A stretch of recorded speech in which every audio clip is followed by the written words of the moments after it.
মুসা আলাইহিস সালামকে দিয়ে ফেরাউনকে, আর আমরা এই ওয়াজটা শোনাই বেড়াই কবরে।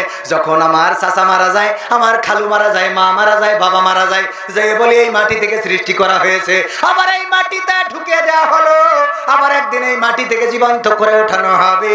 ওই মুর্দা যদি একটু হাতটা নাড়াইতে পারতো, অমনি ঠাস করে চলের উপরে চড় কষি দিয়ে বলতো আমার বলি লাভ কি, আমার খেলা তো ফাইনাল। ঠিক না বেঠিক? ওর তো আজকের থেকে ওর খেলা কি ফাইনাল। ও যে মারা গেল, ওর তো কি হবে না হবে আজকের থেকে তো শুরু। যে বেঁচে আছে এই ওয়াজ তার দরকার। ঠিক না বেঠিক?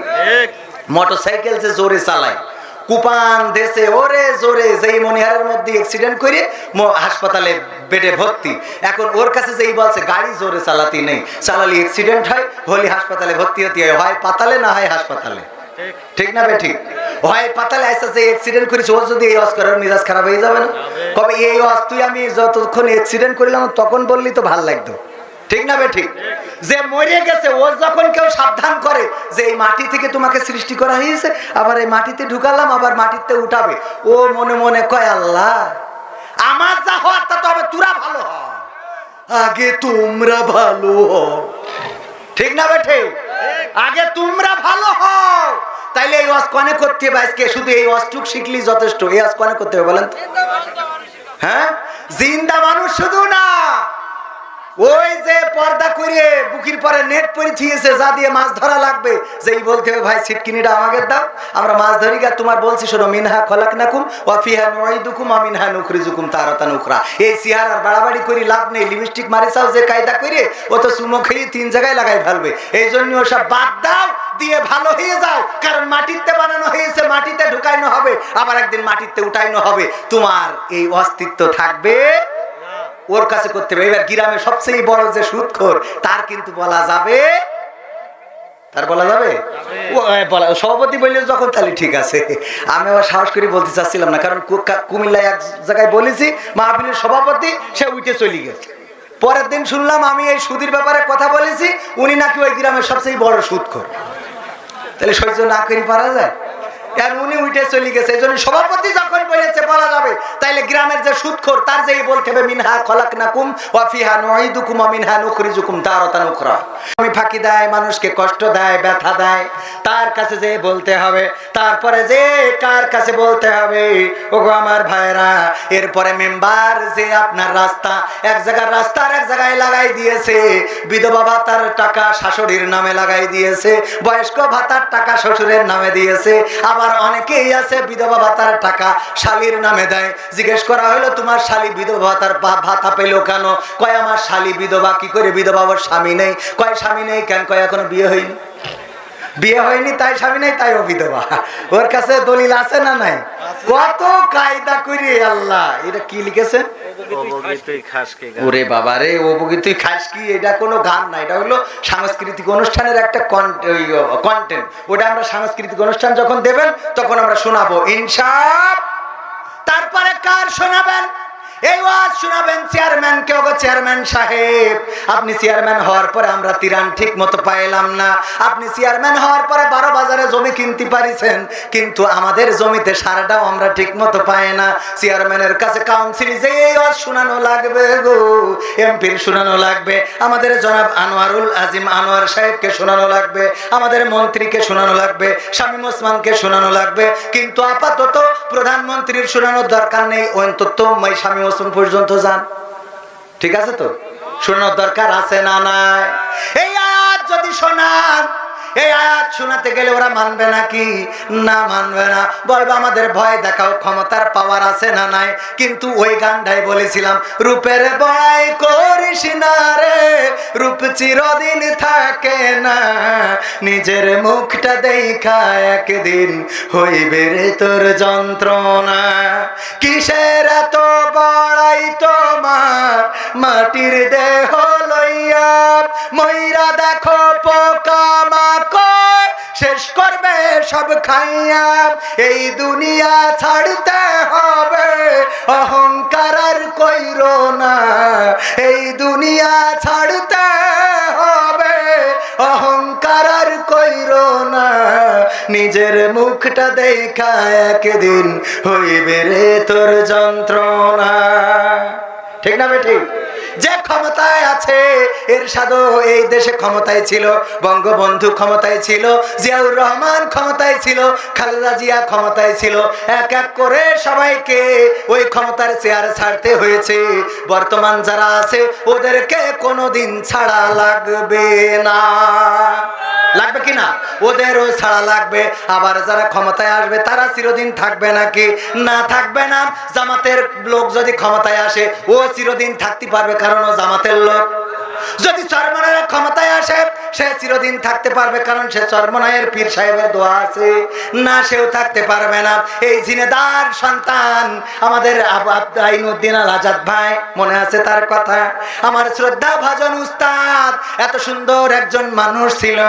আহারে কোমল মানুষটা। আমি একবার উনাকে দিয়ে একটা অ্যালবাম করেছিলাম কলরব থেকে। অ্যালবামের নাম ছিল পথের দিশা। ওই অ্যালবাম করার সময় রেকর্ডিং স্টুডিওতে আমাকে যাইতে দেরি হয়েছে, আমি যেতে দেরি হয়েছে, কিন্তু আইনুদ্দিন আল আজাদ ভাই আমার আগেই পৌঁছে গিয়েছেন। এবং যে দেখলাম হাতের মাথার নিচে হাতটা দিয়ে শুয়ে আছে। আমি যাওয়ার পরে আইনুদ্দিন আল আজাদ ভাই উঠলেন। তারপরে গান কোন স্কেলে গাবো, কিভাবে গাবো সেটা উনি শুনাই দিলেন, শিখাই দিলেন। সেখানে গান করলাম।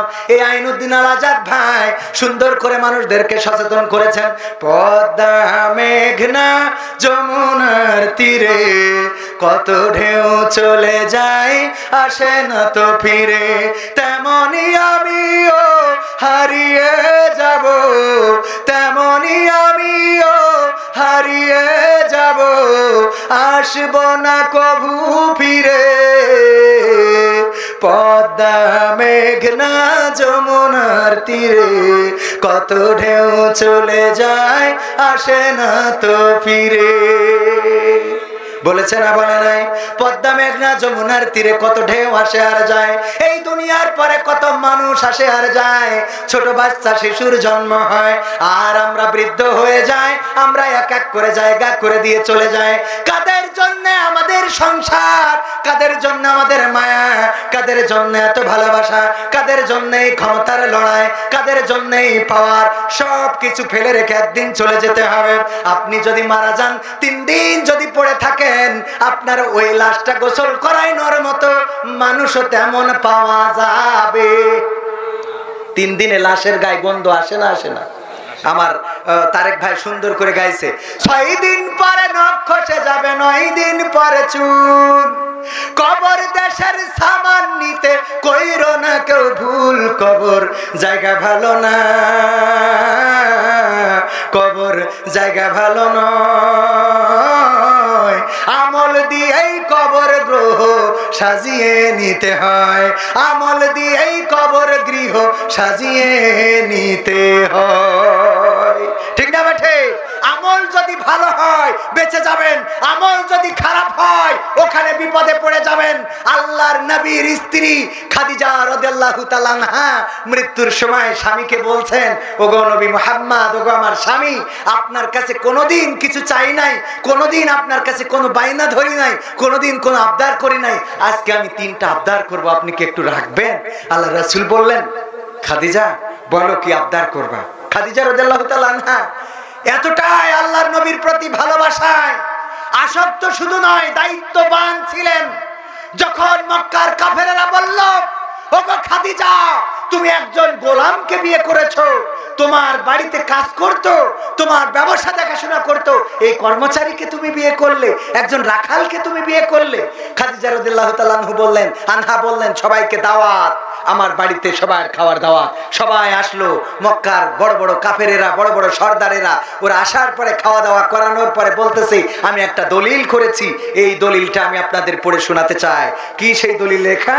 এই যে দলিল লেখা, আমার যত সহায় সম্পত্তি ছিল, সমস্ত সহায় সম্পদ আমি আমার স্বামী মুহাম্মদ সাল্লাল্লাহু আলাইহি সাল্লাম যখন নবী হয় নাই, মুহাম্মাদের নামে করে দিলাম। আমার যা কিছু আছে সব মুহাম্মাদের।